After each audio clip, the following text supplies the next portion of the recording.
Welcome back to my channel, Be Weird, Be Healthy. In this video, I'll be going over this yoga practice, focus on twists. To start out, I usually do a cat-cow, which is breathing in, looking up at the sky, and then releasing all of the oxygen out of your body and hunching yourself over like a cat. We usually do this a couple times to get oxygen into the body, to kind of release the tension from your body and to get ready for the actual flow.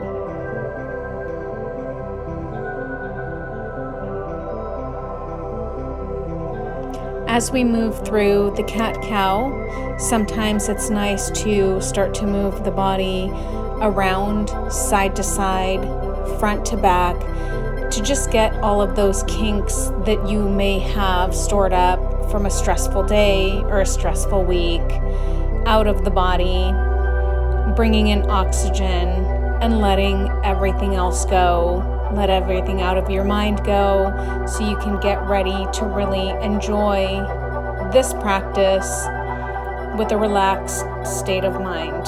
As we continue to warm up the body, we want to go ahead and get ready for twists. So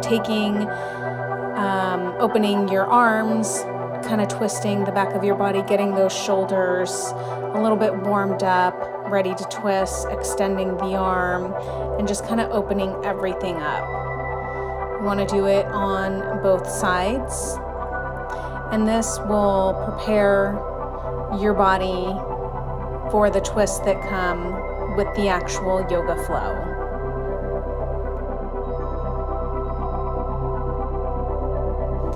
Once we're kind of warmed up, we want to get ready to go into downward dog and warm the legs up, get the mobility going.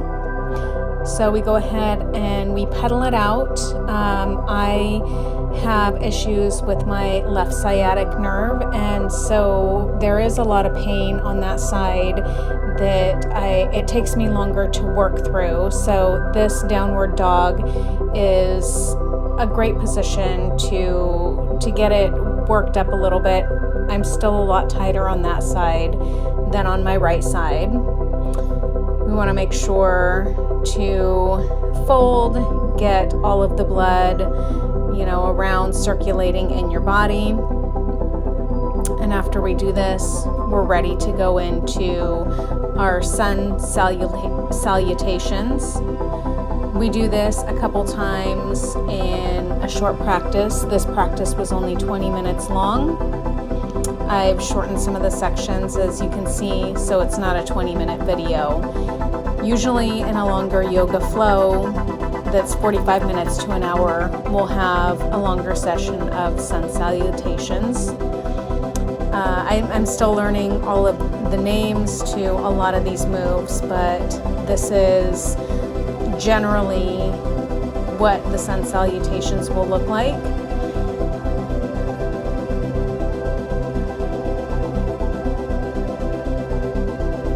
Once we've finished with the sun salutations, we're ready to go into our yoga flow. Again, this is going to be a little bit shorter. This yoga flow is going to focus on twists to open up the body. I can't remember what the name of this one is, but this is one of the twists. It's great to open up the chest area.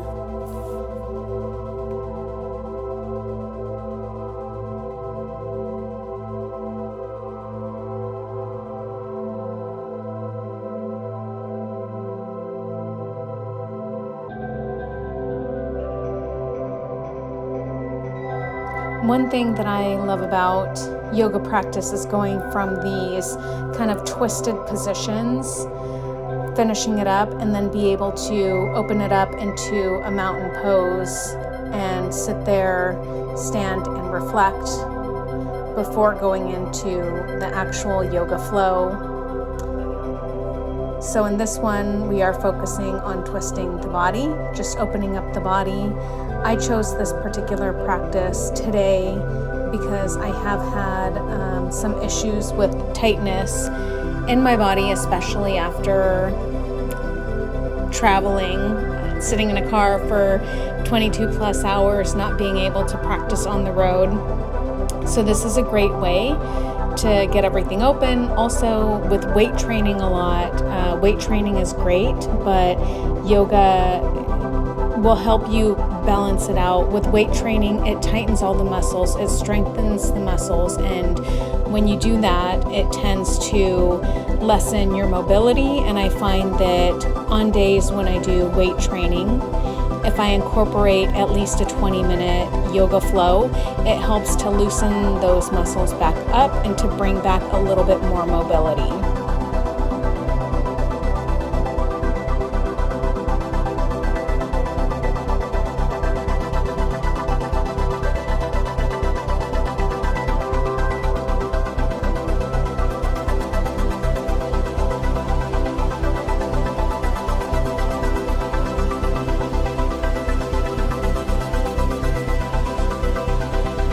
It's always great to wind down a practice with a very long downward dog at the end. You will see the difference drastically from the first downward dog that you did to the last one. So here we're ending it on the floor, seated position, to stretch out our hamstrings, our thighs, all of those muscles, work out all the other kinks that you may still have in your body. During these stretches, I love to deeply breathe in, and then when you exhale, just release yourself into the stretch. You can go deeper. Again, I struggle with the left side of my leg with the sciatic nerve, so it's sometimes challenging to stretch it out. I sometimes follow this up with the Theragun. That kind of gets a little bit deeper into the muscle.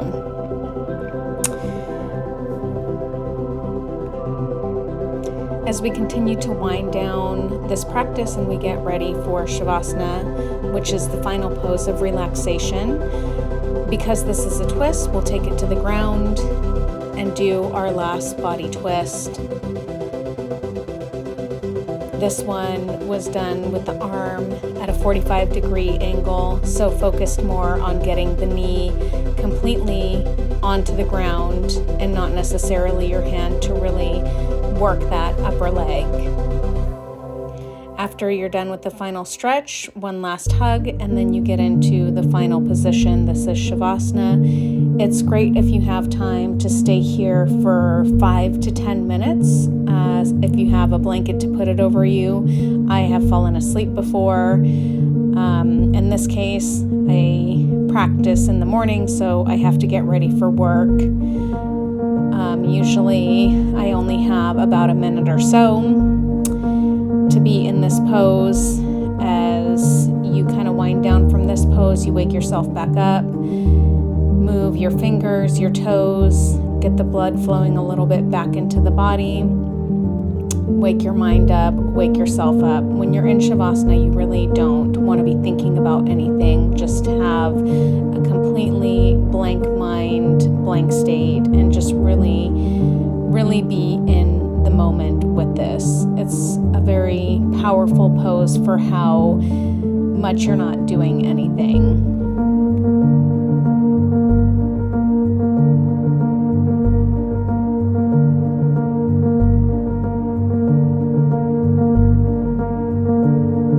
As you start to come out of the pose, you want to stretch your whole body out. It's a great release, a great stretch. Never just sit fully up.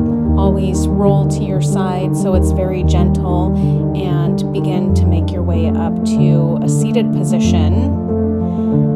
This is optional. When I'm done with my practice, I feel very grateful for being able to take the time to do it, and I always bow in gratitude at the end and just be thankful that I was able to do it, that I'm here, that I'm alive, and able to enjoy this beautiful life that we have.